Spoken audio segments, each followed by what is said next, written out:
Unmarried couple with a big income gap buying a house. How to fairly split ownership. Too long didn't read. How to fairly split house ownership in a couple with a big income difference. I'm 30M, in the process of buying a house together with my girlfriend, 25F. We are unmarried and are not registered officially in any way, although she is pregnant with our first daughter. We don't ever plan on getting married but do consider ourselves to be a family. I work as a software engineer and my girlfriend had some temporary jobs working as a hotel receptionist but is currently on maternity leave and doesn't have a job to return to afterwards. The plan is that she will look for a part-time job once she's ready. Over the years together I've earned 4 times as much as she did and always paid most of the rent and any bills we had, while she paid what she could for groceries and general expenses. Now the topic of house ownership has come up since we plan to take a mortgage together. I am contemplating as to what would be the moral, fair thing to do to split it between us. Right now my opinion is that we should each own a share in the house that is relative to the amount of mortgage we pay each month. So if I pay 80% of the mortgage I would own 80% of the house. She thinks that it's unfair and that ideally the house should be split 50-50 no matter how much any one of us pays. I think that as long as we are together we both own the house and live in it, but in case we ever split up the house should end up belonging to the person who paid for it. This issue is creating quite a bit of tension between us and I would love some help on how to settle it fairly for both sides.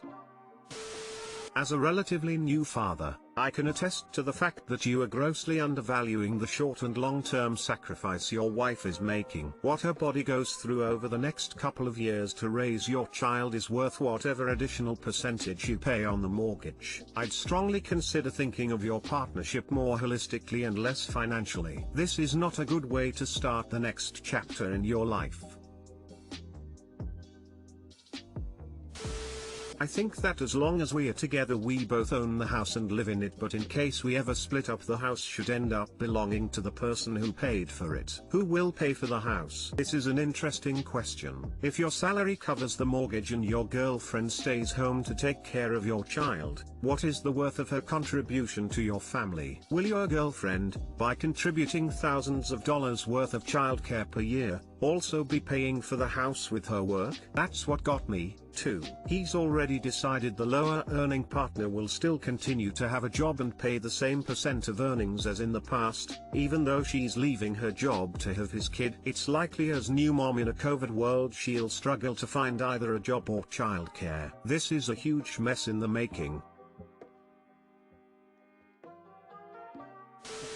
If only there was a mechanism created by society and endorsed by the government that allowed two people to enter into a contractual relationship that provided for a way for them to acquire assets. Then they could create a mechanism to allow for the orderly dissolution of that relationship, in case it fails, where the assets are split in an orderly fashion. Excellent comment. Posts like this will always boggle my mind. Or buying a house and having a baby together but marriage is too much commitment? Question mark.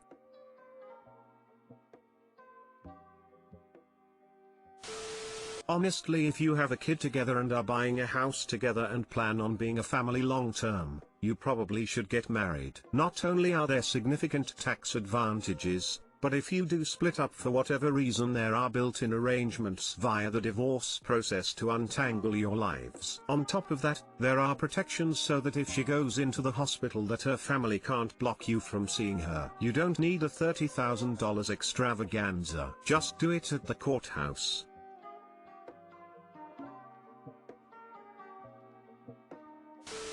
Others are getting to the heart of the disagreement. OP is not considering additional contributions to the household outside financial. When you reach an agreement, below is a way to protect you both legally. You should be using a real estate attorney to buy the property. I know in some places it is optional, but it is always best. That attorney should be able to also write you a cohabitation agreement. This document is kind of like a prenup. It details how you will live together and split joint assets, etc. Source: my real estate attorney wrote our cohab agreement.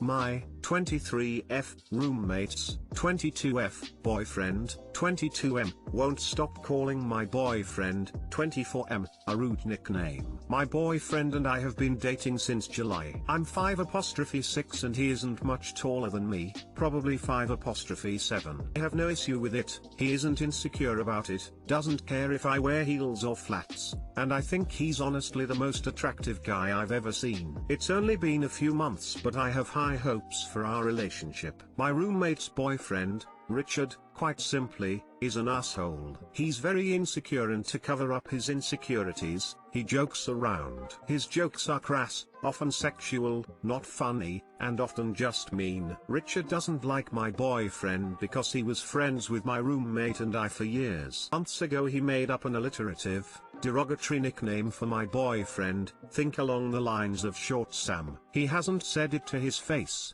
just to my roommate and I, but I figure it's inevitable. Richard uses it every single time he refers to my boyfriend, accompanied by a loud, gross laugh. I have asked him to not say it every time. I've asked politely, told him to shut up, brought it up after the fact, asked my roommate to tell him to stop. Everything I can think of. Obviously, Richard doesn't care. Richard has gained 50 pounds since March, which I think has only further fueled his insecurities. He loves this nickname, Short Sam, because being taller is one way he can feel superior. This has been going on for months and I don't know what to do. He hasn't called my boyfriend Short Sam to his face yet. If he does, do I say something and call him out? Do I wait and let my boyfriend respond? I'm honestly worried I'll snap from pent-up frustration and say something really mean. I have no idea how to handle this. Too long didn't read. My roommate's boyfriend made up a mean nickname for my boyfriend and won't stop using it. I don't know what to do.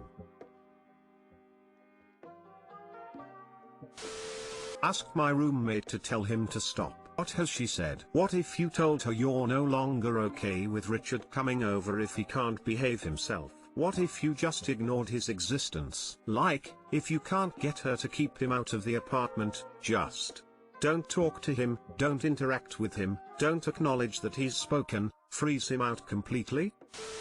Just start calling him insecure Richard. I wouldn't make it about his weight, because that's too easy for him to spin into being the victim. Whereas, he is clearly insecure, because he's making such pathetic nicknames, and tell him that directly. Tell him when he proves he's not insecure by not using the nickname, you'll stop using yours. Trouble is that's fighting fire with fire, and what be more effective is simply to start making life more difficult/awkward for him and your roommate. He uses that nickname, you demand an apology. He doesn't give one, you leave the room, you make it clear that he's an asshole, you make it clear you don't want to be around him, you limit your interaction with your roommate until he apologizes. No acknowledgement of him if he comes over again, leave the room again, avoid him, make it awkward. Make him your roommate's problem to deal with. Tell your roommate you hate it, nag them. If your roommate has to listen to you complaining about his behavior, they might get on at him to knock it off too. Oh, and mirror his loud laugh right back at him as sarcastically as you like every time he does it. Make it clear he's not just insecure, he's predictable. Put him in his place. It's sad and pathetic that you're so insecure about yourself that you need to put other people down so you can feel superior. He also probably enjoys getting a rise out of you. Try not to give him the satisfaction. And he's still allowed to come over because your roommate should be handling this, but she's not. Think you need to sit her down for a serious talk. Set a firm boundary that if a guest can't be respectful, then they're not allowed in the apartment. You are being disrespected in your own home, when it should be a safe space for both you and your roommate. If the boundary is a blanket rule, then it could apply to anyone and doesn't specifically target her BF. This is probably the best, and most mature, advice. Although I say roly-poly Richard is a solid plan B if roommate doesn't listen. I would not give him a nickname. I would go with the flat voice commenting on it every single time. Wow, what a rude thing to say. And after that, wow, What a rude thing to say. You seem really insecure to pick on others like that. Repeat variants of that every single time he does it, no matter who else is or is not present. The trick is to do it as calmly as possible. An emotional reaction will feed him, but if you can just give him a calm, informative negative comment, then it's not going to feel that good for him to keep doing it. I, 25M, asked my roommate, 25F, to put on more clothes when she's in front of me and when guests are over.